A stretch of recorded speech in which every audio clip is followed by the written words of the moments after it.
What's up everyone? Season 1 killer Jan is on the loose and she has broken out from jail, plus the question on everybody's lips, who is Dudenoff? We've got so much to talk about, so welcome to your Only Murders in the Building breakdown. Wow. That's my initial reaction to Season 4, Episode 2 of Only Murders in the Building. This show gives me life. This show gives me purpose. This show is a work of art. This show is beauty. This list could go on forever, so I'm going to stop right now. But wow, what an episode. I really enjoyed it so much. You know, we had the Punch last week. That was the premiere where we were introduced to so many new characters and the plot line of the season. And then we got this one here, where it kind of seemed a bit more low-key at first, but if anything more, it was a character study of Saz, and it was so cool to delve deeper into her character and realise how deep the bond went with Charles. You know, Charles was saying, me and Saz have been friends for nearly 40 years now, you know, like I said last week, and it's unbelievable how close these two were. You know, we knew they were close, but that's the thing that Only Murders are great at. Always after the fact, after the person has died in any said season, they are so good at plucking at the heartstrings and delving into that character a little bit more and talking about how good of a person they were. Or, well, except for Ben Glenroy, but still there was some redeeming qualities, I guess, in Ben Glenroy in Season 3, but you know, with Saz Pataki, she cared for Charles, and you know, even though we saw Jane Lynch at work through all those hallucinations that are the subconscious that Charles was seeing all episode long, we got to see the real dynamics between them that we haven't seen before, because usually when Saz has shown up in the past in an episode, it's kind of just been a quick hey and you know, like one-liners, but we really got to see a bit more depth on her character, which was wonderful. I really liked it, and it was awesome to see Jane Lynch. We got the surprise of Jan, and then we've got to figure out who Dudenoff is, and then we saw the Westies on the West Tower of the Arconia and got to learn more of the building, so we've got a lot to break down today. So we'll start off, of course, with Jan making it out of jail. Wow, I mean, when she first jumped out the closet at the beginning, I was like, is this another hallucination? Is this another Saz situation? And I didn't believe it for a second. I didn't. I saw it and I was like, what? This ain't real. But then Saz did that look to camera and went, oh, that's real. It was cool to see Jan. You know, here's something I like about Only Murders. They've already got this incredible cast roster for the season already. You know, Eugene Levy, Eva Longoria, Zach Gallifredolistic. I'm going to keep calling him that, but the little boy from Home Alone. You know. And then we've got, of course, the trio on top of that. Then Molly Shannon. It's just person after Jane Lynch. And then all of a sudden, Bakula shows up last week. And then this week, it's Jan. Is this the season of cameos? Are we going to get one cameo every single week? I like that. I mean, I guess it would be on brand with a movie, because in this day and age, when it comes to movies, cameos are all the rage, you know, especially with things like the Marvel Cinematic Universe and all that kind of jazz. It's like, oh my god, when certain person shows up, is that going to be a thing? Because, of course, with this season, it's themed around movies, it's themed around films. They were at the Paramount lot in the first episode, and then we had Bakula last week, Jan this week. Who's it going to be next week? It might not be anyone, but I hope there is, and I can't wait. In this episode, we got to meet some of the residents of the West Tower of the Arconia, and wow, it was stylish. I mean, for me, as a deep fan of this show, not just meeting new characters and murder mysteries, I love learning more lore about the building. I remember in Season 2 when we found the secret elevator in Bunny's closet, and then we found out about the secret tunnels. To me, that was, oh, I loved it so much. So when we get to learn more about the building itself, I'm a happy boy, let's just put it that way. But anyways, we got to see more of the residents there, and we got to see Stink Eye Joe, who basically turned out to be Pink Eye Joe with his eye patch, and he seems pretty harmless. But then they went next door to the Sauce family, who are always making sauce, and the wife who likes to put a push-up bra on while making sauce so Brazos can see her across the way. Anyways, they indulged in a card game, and the card game was called Oh Hell.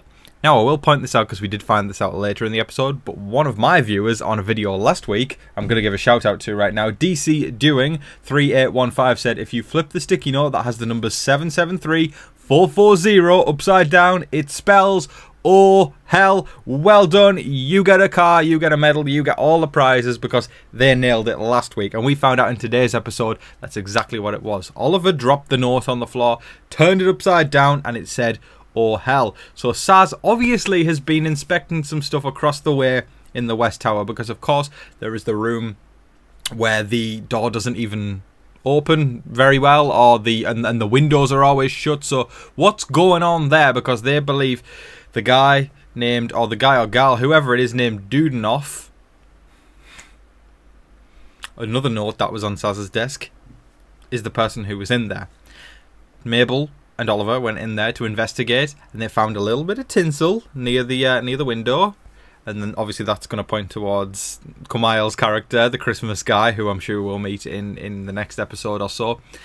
So it's obviously making us think it's him, but I don't know. I feel like there'll be some explanation as to why he got in there. It'll be something more sinister. I don't think these three gimmick characters, if that makes sense, in the form of the Sauce family, Stink Eye Joe, and the Christmas guy, I don't necessarily think they would have one of those gimmick characters be the killer.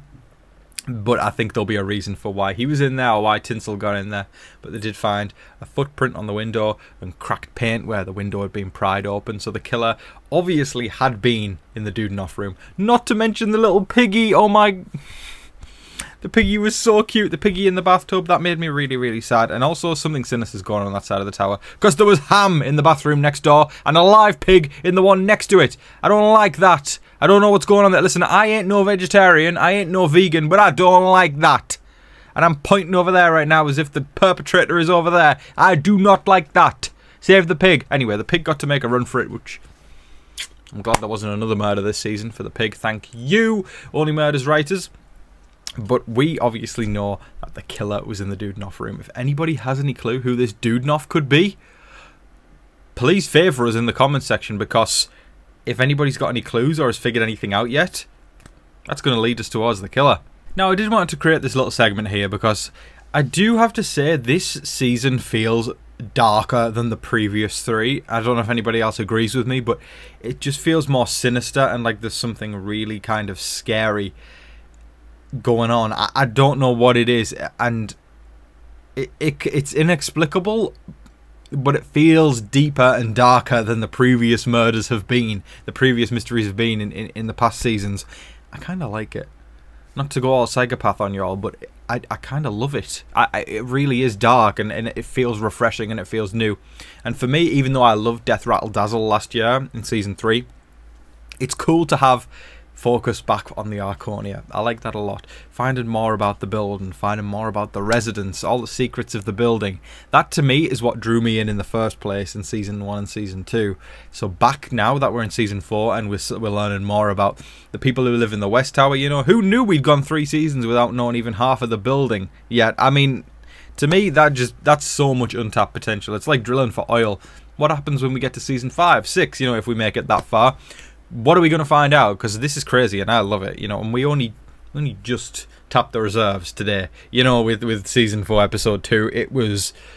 We met a few more residents at that best, and a pig and a ham.